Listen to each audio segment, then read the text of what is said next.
วัยรุ่นติ๊กตอกยาวไปยาวไปยับยับยับยับยับยับยับยับยับยับคนโสดอยู่ไหนยาวไป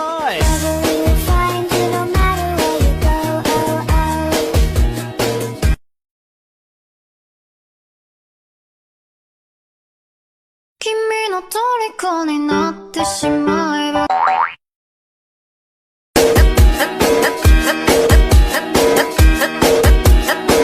วัยรุ่นติ๊กตอกยาวไปยาวไปยับยับยับยับยับยับยับยับยับยับคนโสดอยู่ไหนยาวไป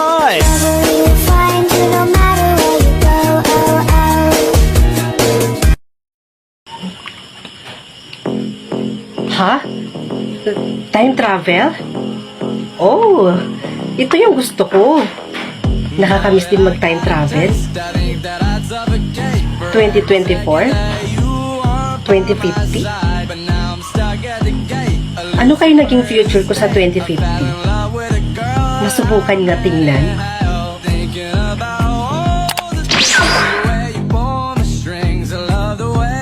Wow!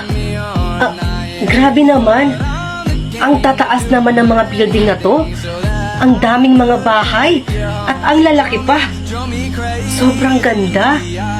Uy, grabe. Siguro, umaasenso na talaga yung Pilipinas. Ay, nagugutom na ako. Ay, tamang-tama. May karinderya doon. Makakain nga doon.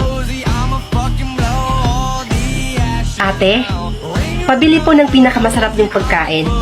Yung mabilis nang kumaubos. Yung palaging binibili ng mga tao dito sa inyo. Okay, ma'am. Oh, wait na lang po, ha? Hala. Gagi. Hindi ko pala dala yung pera ko. Ate, pwedeng utang na lang muna? Hindi ko kasi nadala yung wallet ko eh. Promise, magbabayad ako. Ma'am, bakit niyo pa po babayaran? Eh, wala na pong bayad lahat ng mga bibilhin. Ano? Bakit naman pong wala na pong bayad?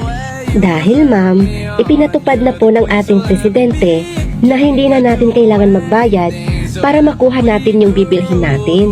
Ay, tama. Nasa 2050 pala ako ngayon. Grabe naman.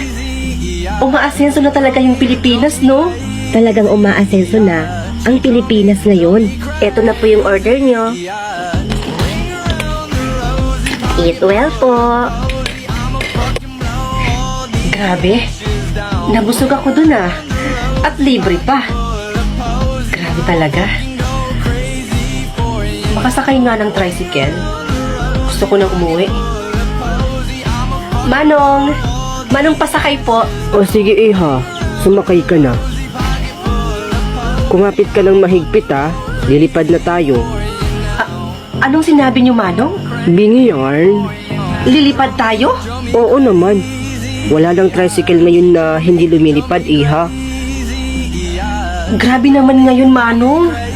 Talagang mga high-tech na talaga yung mga bagay-bagay. Umaasenso na talaga yung Pilipinas. Ay, sinabi niyo pa. O siya, kumapit ka na iha. Sige po.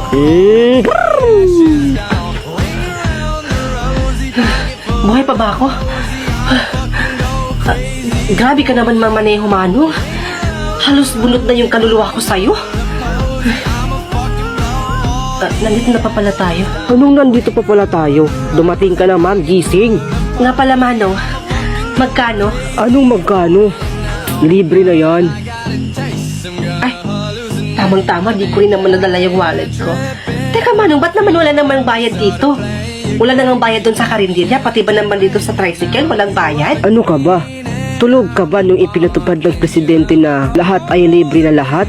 Wala nang babayaran kahit piso? Kutukan kita dyang bata ka eh. Grabe talaga. Hindi ako makapaniwala.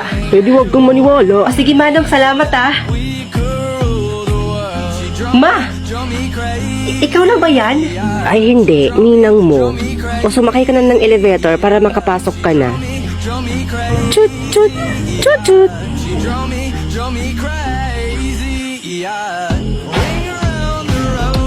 Grabe.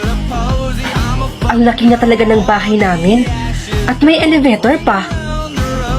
Pero ma, may tanong ko lang. May asawa na ba ako ngayon? Aba, meron. 5 dosenang anak at 3 asawa pa. Ano? In fairness, ang galing ko palang kumerengking-kengking. Nako, sinabi mo pa. Oh, ayan na pala sila oh. Dumating ka na pala. Mahal naming asawa. Halika mahal, masahihin kita. Para naman ma-relax yung mahal ko. Pagod ka ba, mahal? Gusto mo ipagluto ka namin ng pagkain? Olaw. Anong gusto mong ulam? Lechon? Baboy? Pagluluto kita. Or baka ako gusto mong ulamin? Grabe naman. Sa lahat ng naging crush ko, naging asawa ko?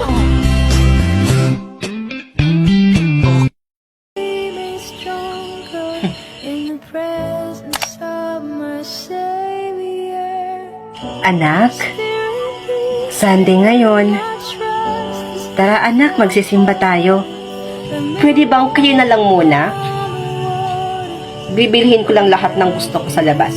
Pero anak, ang tagal mo nang hindi nagsisimba. Nung mga nakaraang linggo, hindi ka rin nagsimba anak. Dahil hindi rin naman kasi totoong may Diyos. Diba? Kasi kung totoong may Diyos, di sana hindi kayo naghihirap ngayon. Hindi tayo naghirap, diba? Totoo ang Diyos anak. Kaya tayo nilagay ng Panginoon dito sa sitwasyon na ito dahil may magandang plano sa atin ng Panginoon, anak.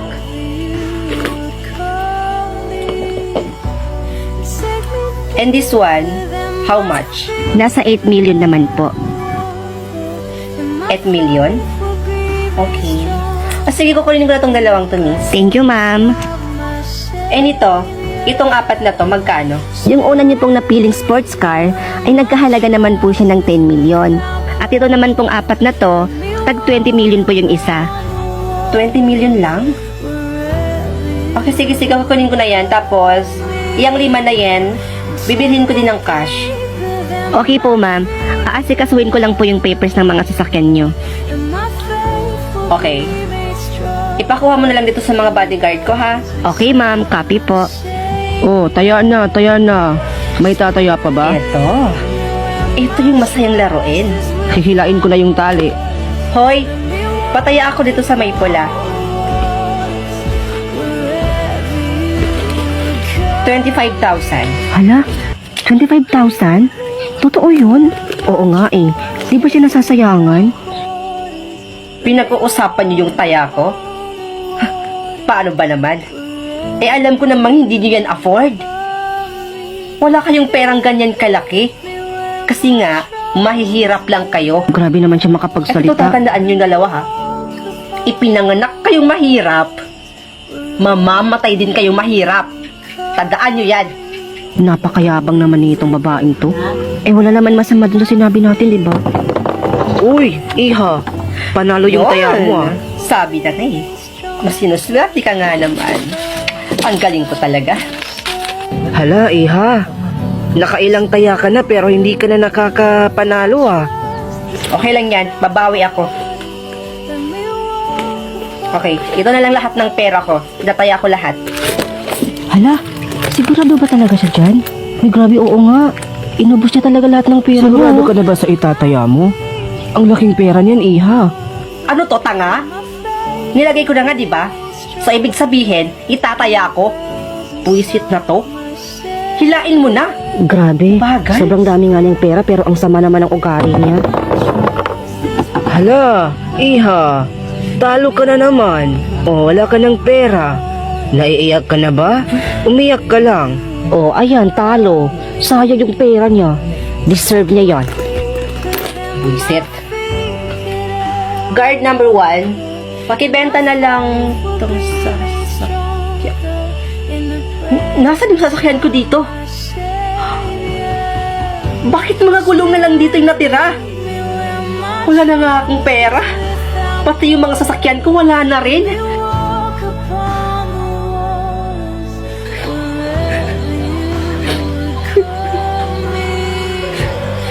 Hindi ko na alam kung ano nang gagawin ko. Hirap na ako. My faith will be made strong in the presence of my Savior. Hindi ko na alam kung saan ako lalapit ngayon. My trust is without borders. Let me walk upon the waters. Masubukan ko nga lumapit sa'yo. Call me and take me deeper than my feet could ever walk. Lord, tulungan niyo po ako. Patawarin niyo rin po ako sa mga kasalanan ko. Patawarin niyo rin ako kung nasilab ako sa pera. Tulungan niyo po ako makauwi sa amin, Lord. Anak? Anak, ikaw nga. Anak, ang tagal kitang hinanap. Anak, halika na. Sumama ka na sa akin. Umuwi na tayo, anak ko.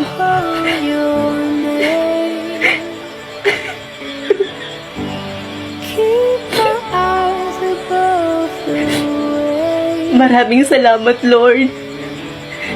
My soul Hindi man ako naniwala sa inyo nung una. embrace. I Pero may mas pinakamaganda pa po pala kayong plano sa buhay ko. you are Maraming salamat, Lord, at patawad sa lahat ng ginawa ko.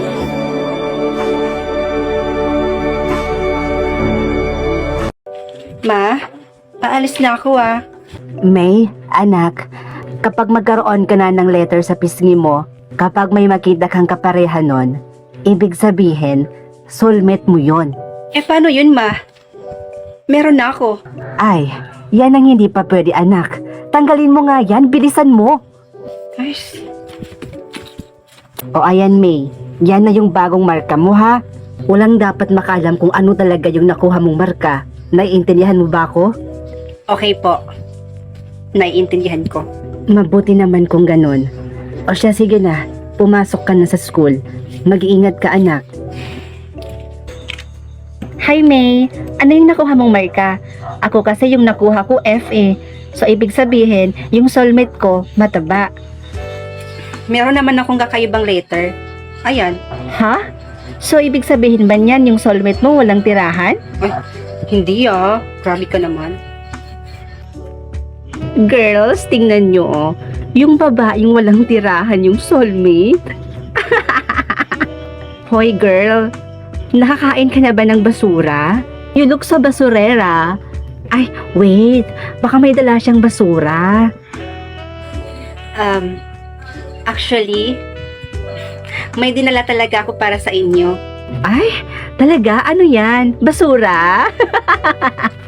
Sandali Eto Aray! Basagulera ka talagang basura ka? Hoy, ikaw? Ano? Gusto mo rin? Hoy, girl! Tara na! Takbo! Oh my gosh. Oh, bakit? Feeling ko, may kaparehas ako ng nakuhang letter. Ano? Baliw ka ba? May nabalitaan ka ba na nag-transfer dito na letter K? Ano? Oo, letter K. Kasi ibig sabihin daw nun, King. Ang swerte naman ng babaeng nakakuha ng letter K. To all students, pumunta kayo lahat dito ngayon sa gym para kunin ang inyong kaparehang letter.